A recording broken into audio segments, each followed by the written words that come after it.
How are you, Rami? I'm fine, thanks. How are you? I've got some issues, but I don't know if I can talk about them as a man. But, oh, wow, okay. That's new? Since when? Because apparently men have to be strong.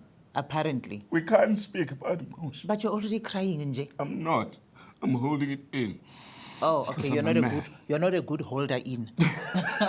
But listen, Yeah. Mpho is here. Mpho Molepo is great. here. She's going to talk about a lot of things. She is so passionate about Yeah. counseling families, and what I like about her is that she's seen it all, or Yeah. she's seeing it all. And she plays many roles. Yeah, I mean, she's a mom, she's a pastor, she's a counselor, she's an attorney, Yes, you know, she's so a she brings wife. like legal, she's everything. And obviously she's a girl who loves to have a lot of fun. But what I like about her is like, she encourages people to live their lives to the fullest, to Yes. experience things. She is so fearless. And not she's to be like, afraid of her emotions. Yeah, it's like she walks around with plasters. Let's Like, find out. Let's patch you up. Are you hurt? Here? I'm... Now you're I am hurt. now. Okay, Mpho Molepo is here. Okay.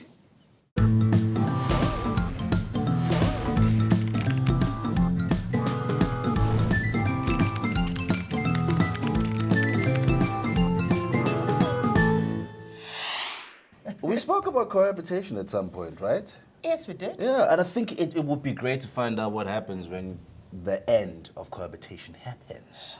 Yeah, I think it's a bit of a hard one. I think Yeah. it's a bit of a hard one. In Yeah. fact, I was in a relationship with someone, and when we broke up, okay, we were not necessarily cohabitating, but we spent a lot of time. Okay. We've spent a lot of time together, and we couldn't handle now the separation all of a sudden because it happened so The worlds had merged. yeah, the world ended, and then next thing we kept lingering on, but not enough to get back together, Yeah. but also not little to actually just let go of each other. And I think it would have actually been worse had we literally been in each other's space 100% of the time. And I think that's one of the issues that when I was in Mpho, that people deal with as a couple, for instance, where like you're at the end of a particular journey, and then after that, then what happens? You know, and you deal a lot with that. Yep. Yeah. So tell us. I know you must give us them goals. We want the proper 411. We've of got all our those cups and couples. everything ready. Yeah, Let's go. Yeah. Look, I think for every relationship, there are dynamics, you know, so Yeah. we can't really say there is a manual, this is how things pan out. Yeah. Yeah. Any breakup is traumatic for the couple. Yeah. And emotions are invested. It's not even about material things. Yeah. And I think it just depends on the degree of maturity of the couple. Yeah. It also has a lot to do with what the couple wanted in the first place, you know, because we don't get involved in anticipation of a breakup. Yeah. So it yeah, hits true. you, and there is this fallacy that says when you have been with somebody for, I don't know, 2 years, 15 years, 21 years, you are automatically 2 years, married. 15 years. That is not true. Until and unless the relationship is formalized, people must understand that you are cohabiting. You Yeah. are partners. You may be universal partners, and you may enter into a universal partnership. Yeah. Precisely to just deal with my cup, his investments and stuff like that. And a lot of couples don't know their rights when they are cohabiting. That if you carried yourself in a way that suggests that you were not feeding off each other, but you were feeding one another. You were partners. You were business partners. Yeah. When the relationship comes to an end, Yeah. you then sit down, and it is not an antenuptial contract, right? Because Yeah. with an antenuptial contract, with accrual, the person whose estate accrued more shares, right? Oh, yeah, So yeah. with a universal partnership, you come in with what you came in with. Yeah. Right? And then you live with what... And you live with what you came with. So people need to understand that if we're going to be in business together as cohabitants, we are partners. Yeah. It's a legal it's a legal regime of sorts, and people just walk in and they walk out. It's not necessary to fight when a relationship is over. Yeah. Okay, I get We that. can But be now, mature let's, about it. I want to paint another picture. For instance, I meet this guy this man, a partner, and we get into a relationship, we cohabit, and maybe he is less, he has achieved far less than I have. Right. And I feel that in the 10 years that we've been together, most of what he has acquired or what he has achieved had a lot to do with me being part of that. And maybe it gets to a point where 5 years later, I'm the one who takes a back seat. Maybe the kids are involved. I'm the one who's having kids. I'm a stay-at-home mom. And now he's the one who's like a go-getter. And he's busy accruing all these things. Okay? And then what is the legal implications of that? I feel, because I know a lot of women, they feel like, but I made you. And I'm entitled to, can't I go to court with something like that? And I'm not talking about what the kids will get eventually, because those are his kids, obviously, something legally he's bound. But then where does it leave me as someone who's like, okay, I contributed to where you are right now, and I feel that I am entitled to a piece of that. You are entitled to a piece of that. Why didn't you tell me this like 3 years ago? Like I said, initially there is a concept of universal partnership which is recognized in law. Yes. So people don't know people that. don't know, and people need to inform, people need to be informed. People need to ask questions.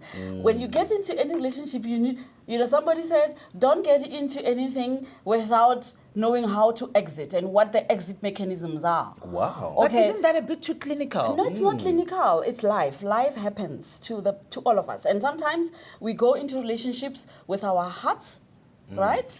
And we pretend that things don't have shelf lives. Look, things have shelf lives. We just extend them. It's also wrong. We just extend them. So brutal, It's so... a project. Because it is true. Yeah. It is true. We don't set out to get married with the forever in mind. No. We always do. With the forever in mind, but we don't want to talk about what happens when the relationship goes belly up. And that because is we the think that we're negative about it. Yeah, we Once feel like you we're bring bringing that- negative vibes into the relationship. No. When I went to a job interview a couple of years ago, and they said, why do you want to work in this environment? It was an arms environment. I said, I believe that we have to prepare for war in times of peace. Right? Okay. Wow. All right. Right. So I'm just going to take 3 seconds and think about that again. yes. need to So prepare for Preparing for war. in times of times of peace. peace. So you don't wait for the actual war to No, happen to take up arms. no, you don't want to Do be you still surprised. get to enjoy the peace though when you're preparing Yeah, for because war? I feel like when you're busy preparing Look. for war, then you take away from the peace. You cannot be caught with your pants down in any situation, whether it's marriage, whether it's relationship, whatever you want to call it, whether it's at work. You don't go into a job situation without having an exit plan, Wow. Yeah. right? You Because don't. of freelance, I didn't know. Okay, so with relationships as well, people tend to want to think that you're going to be eating strawberries and cream, but they don't want to have the tough conversations of, okay, babes, what happens if one day I wake up and I don't like you anymore? Okay. Yeah. Mature people have mature conversations. It's not that you are anticipating the breakup, Yeah. but breakups happen. Yeah. And in the event that we feel like we don't want to live with one another anymore, and especially when there are kids, Yeah. what happens? So contracts, that's why we are here, you see. Yeah. We need to teach people to draft contracts for everything. For everything. And So what I I would said- have a Doesn't it file. feel like you're I would have a taking the file of emotion everything. away, Go like, though? hey, wait. I know what you did last summer. Let me look at what my Yeah, contract says yeah, about that. yeah. But now, What you're doing, okay, now we talk about contract, the Right. legal stuff. Right. But then there's a whole lot of emotional stuff that happens. And The I feel like it's taking a the back mental seat. toll that happens. People get depressed. People get anxiety attacks because some people they base their lives so You've much on invested so what they much of have, yourself on in what there, we yeah. have. Yeah. It's Yeah. our relationship. Next thing I wake up, it is Yeah. not there. I cannot cope. Yeah. I cannot work. I don't want to wake up the next Yes. morning. Yeah. I don't Yes. even care that you left me penniless. Yeah. You took all your accruals Yes. with you Yeah. and left me hanging high and dry. Yeah. The effects that has, especially in our society, because nobody prepares for that.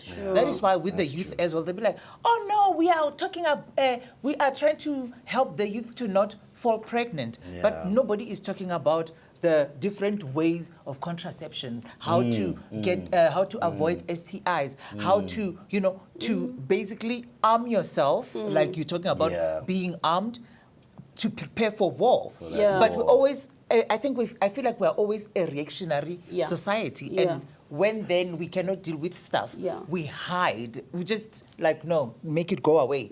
And then, okay, of course, then others, we pray a lot. We pray the problems away. People like me. But it seems like you work with contracts, though. Yeah. So, Look, I work with contracts. I'm a pastor for my sins. And Is it just for you? just for my sins, I feel your like God sins only. wanted to sort me out and made me, you know, shut me up a little bit. So we cannot rubbish the fact that, you know, people have got their faith bases and their belief systems. But we have to be realistic as well. A relationship, any relationship that terminates it's a major depressive event. Okay, you get down into, look, you have invested yourself, your emotions, your time, your love. You have really literally poured yourself into this person. So we need to start having the conversation as a people about how depressing it is for a relationship to end. It's just like, you know, moving into a new job, moving into a new house. It's a whole lot of emotions that are attached there because we are emotional beings. We are relational beings. And when the relationship ends, it's the end, it's the death really of the emotions. And we need to allow people to be depressed. We need to allow But that is not even allowed. You we know? need to. I can't be telling people that I'm depressed. They'll be like, oh, please. Why? Get up. over it. Get over it. I know, I've been there, done that. And I am on my own solo journey to teach people and to encourage people, especially those who pray a lot, to say there's certain things you cannot pray away. There's certain things that you have to go through. And when you are on the other side of going through, you are a mess. And you have to allow yourself. It's not even more about allowing, you know, getting permission from people to tell you that, oh, but you know, if you are a Christian and you love God, you cannot be depressed. That is absolute hogwash. I am a Christian. I am a wife. I'm a mom. I'm a pastor. I'm a pastor's wife. I'm an attorney. And I was hectically depressed a few months ago. And I checked myself into a mental clinic. And I don't care. If there is a stigma, then let people wear it. Okay? At the end of the day, it's your happiness the fact remains, we go through stuff. Life happens to the best of us. And we cannot pretend that when you were with somebody for 15 years of your life, and that person is no longer in your life, you are okay. The Lord understands. No, the Lord does not understand. We need to own our mental health state. And be accountable and for be it. accountable. And surround ourselves with people who will allow us to break down And to and go not through come the to motions. work and not tell you, oh, but Rami, you are such a strong person. You can't be like this. Because I don't feel like I want to be strong on At that time, on that particular moment. You don't have to be strong. But now, let's talk about how our society, and when I mean society as a whole, irrespective of race and creed, but then also in culture, because I know that in black culture, people we don't believe in people being depressed. We don't believe in people going like, oh, I think I need to go to a mental clinic, check myself out. Because when people are in mental clinic, that means they're loonies, they're crazy. We're like, oh, Watlanya, she's crazy, that one. You know, she went to a mental institution. And now all of a sudden, we judge you like you're not clever, you're not wise, you're so weak. But then how then do we get to, because you do a lot of social work, you do a lot of counseling, and then also even in and outside of church. So that means you get, you cross a lot of paths with different people. So it's not like you're doing it based on the church view, but you're also doing it like in a wholesome Based way. on life, So now, how do we then encourage people, first obviously from the family side, to the extended family, to your society, to the community, to start embracing that it is okay to not be okay, and what it is that we can do as a support system to help others who are not okay to actually get there. You know, let's get over it. Men, especially men. Yeah. Men suffer a lot of depression, do. but because men are tough. Because you have you're to be a strong man. Why are you crying? Oh, Yeah. Yeah. I think we have to allow ourselves to be human first. Yeah. All these tags and tentacles that people give to us to say, you are the president of this corporation, you are a strong man, Yeah. those labels need to slowly die out of our language. Okay. And secondly, as families, as partners, as society, we need to make mental issues as acceptable, basic and acceptable. as going to get a flu jab, Wow. Okay. as going That to get would a be pap smear. amazing. Yeah. As we have to teach ourselves It must be normalized. to normalize things that we have said are abnormal. Because who Yeah. said it is abnormal to For be a man depressed? to cry. Yeah. or Who whatever, said a yeah. man does not need flowers? Yeah. So we need to relearn and unlearn the things that we Yeah. have learned over the years and made That have been them drilled doctrine. into us. Yeah. Yeah. Because they're making us sick. Yeah. And we have to True. confront them and eject them out of our system. I grew up in a household filled with females. I had no father figure, so I was raised by females. So being in touch with emotions is something I've never had a problem with. Yeah. I remember when we broke up with my wife, girlfriend at the time, now wife, I cried. Yeah. I really did. And I cried before I went on stage on theater. And the whole cast, Wow. yeah, the whole cast was calming Shame, me man. down. The whole God, cast was, yeah. And I think in our industry, it was because as artists, we don't mind expressing our emotions. So even the men in the cast had no problems going, listen, bruh, it's okay, let it out. We know what she meant to Yeah. you. Yeah. But the whole thing that we're saying, society doesn't allow that as men. Yeah, like how dare you? It's like they have to accept, oh, you're an artist, that's why you cried like that. No, Yeah. I'm a human being. I'm crying because I'm Yes, human, not because I'm hurting. dramatic. Yeah. We have to go against the grain. We have to teach our boy children. We have to instill emotion in them. We have to kiss them. I know boys don't like being kissed on the mouth. Yeah, but we kiss them. We kiss them. Yeah. And we are teaching them and Affection. shaping their affection, a bank account. Yeah. And their love, because that Yeah. contributes to their love language. They are Yes, people yes. before they are men. I always Yeah. say, I'm a human being before I'm a pastor's wife. Yeah. Yeah. I'm a human Yeah. being before Before I you're am an mother. attorney. I'm a human being before I'm a mother. Even with my kids, when they say, but you are a mom, I said, but I'm a human being as well. Before what I'm your happens now if mom, you- I am human. I get hurt. And that's where you would start. And That's that's, where where we you would should all start. start. And We what are happens if human. you're a man and you have daughters? You're still a You human. still You're still a need to have human. that comfort to actually be able to speak about emotions with your daughters. Yes. Yeah. Or your sons, Yeah. in fact. Yeah. But okay, you're a mom of 3 girls. Wow. Very strong girls. Yeah. Wow, I can imagine. Wow. Well, because they've got a mother like course, this. I mean, of hello. course.